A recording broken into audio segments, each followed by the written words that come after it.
Hello viewers and welcome back to another episode of law Chakra, जहां एक बार फिर से हम लद्दाख के एक फेमस एक्टिविस्ट की बात करेंगे, सोनम वांगचुक की। इस वीडियो में आज बात होने वाली है जिनका केस एक बार फिर से सुप्रीम कोर्ट के सामने आज जा पहुंचा है। अब उनकी तरफ से उनकी वाइफ मौजूद है जिन्होंने उनके डिटेंशन के ऑर्डर को चैलेंज किया है, और उनकी तरफ से मौजूद है सीनियर एडवोकेट कपिल सिब्बल। तो आज की कोर्ट रूम हियरिंग में क्या इंटेंस बातें सामने आई हैं और सोनम वांगचुक की वाइफ गीतांजलि आंगमो ने अब क्या नए एलिगेशंस और क्लेम्स किए हैं, सब कुछ आज के इस वीडियो में चलिए देखते हैं और देखते हैं कि सुप्रीम कोर्ट का क्या बड़ा फैसला आया है। तो व्यूवर्स, पहले तो हम यहाँ देख सकते हैं कि सोनम वांगचुक के डिटेंशन के केस में अब उनकी वाइफ ने वापस से सुप्रीम कोर्ट को बताया है कि ये जो पूरा डिटेंशन है वो बहुत गलत है, प्रीपॉस्चरस है और स्पेशली पॉलिटिकली ड्रिवन है। अब व्यूवर्स, आज यानी कि 29 अक्टूबर को जब सोनम वांगचुक का केस वापस से सुप्रीम कोर्ट के सामने हियरिंग के लिए आया, तो उनकी वाइफ ने इसके ठीक पहले सुप्रीम कोर्ट को इन्फॉर्म किया था कि ये जो पूरा मैटर है वो प्रीपॉस्चरस है, पॉलिटिकली ड्रिवन है। और स्पेशली तब कि सोनम वांगचुक जो कि इतने डिकेड से नेशन बिल्डिंग की कोशिश कर रहे हैं, एजुकेशन के थ्रू, इन्वायरमेंटल इनोवेशन के थ्रू, अब अचानक से टारगेट हुए हैं या अचानक से वो अपने ही देश के खिलाफ कैसे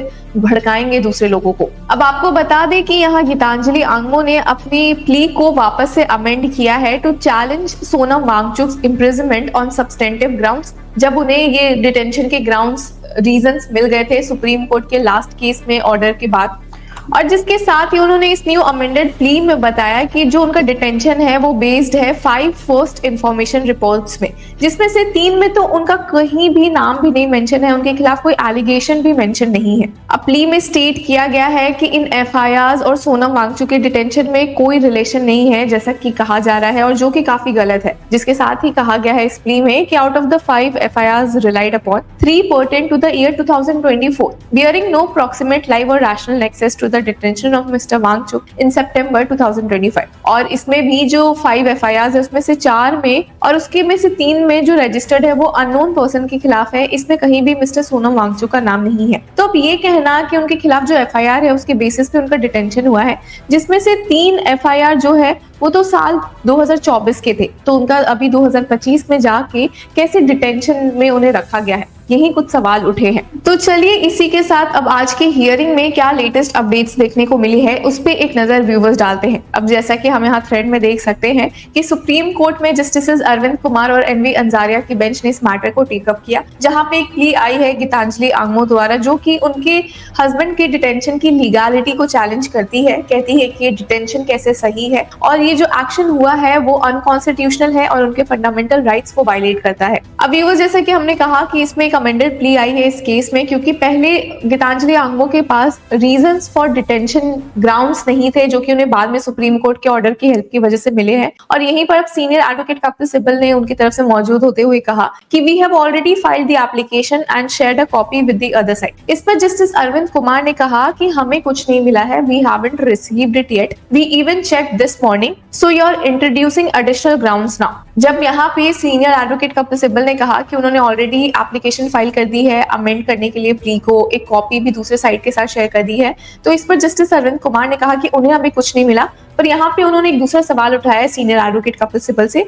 कि आप क्या एडिशनल ग्राउंड्स भी रेज कर रहे हो अपने इस अमेंडेड प्ली में। तो इससे सीनियर एडवोकेट कपिल सिब्बल ने अग्री किया और कहा कि yes, we are challenging the detention order. तो व्यूअर्स, यहाँ पे सीनियर एडवोकेट कपिल सिब्बल ने साफ शब्दों में कह दिया कि वो डिटेंशन ऑर्डर, उस डिटेंशन ऑर्डर को भी चैलेंज कर रहे हैं जिसके तहत अभी जोधपुर के एक जेल में सोनम वांगचुक बैठे हुए हैं। तो सुप्रीम कोर्ट ने इसके बाद कहा कि ये जो अमेंडेड एप्लीकेशन है उसे अलाउ किया जाए और उन्होंने ये परमिशन दे दी है, जिसके बाद the amended application is allowed.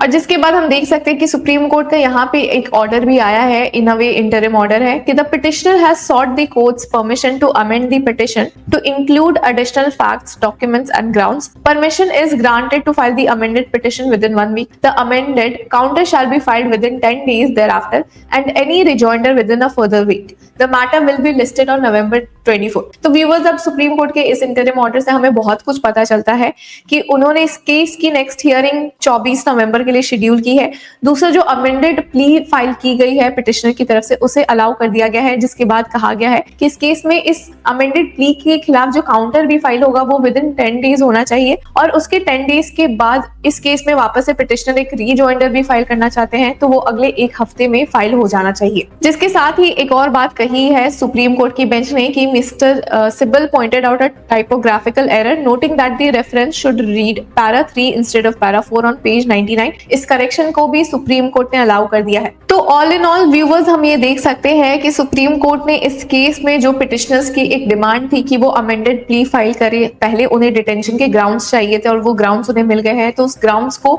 Add करते हुए कुछ और चेंजेस डिमांड करते हुए उन्होंने इस प्ली को फाइल करने की परमिशन मांगी थी, जो कि सुप्रीम कोर्ट ने अलाउ कर दिया है। और उसके बाद अब केस एक बहुत ही क्रूशियल स्टेज पर आ गया है, जब ग्राउंड्स भी मिल गए हैं, उन ग्राउंड्स को भी अब चैलेंज कर दिया गया है। तो व्यूवर्स, देखना इंटरेस्टिंग होगा कि सुप्रीम कोर्ट इस केस में नेक्स्ट स्टेप क्या उठाती है, जो कि 24 नवंबर को वापस से उनके सामने आएगा। तो व्यूवर्स, इस पूरे मामले में आपकी क्या राय है, हमें कमेंट सेक्शन में जरूर बताएं, और तब तक के लिए कीप फॉलोइंग लॉ चक्रा।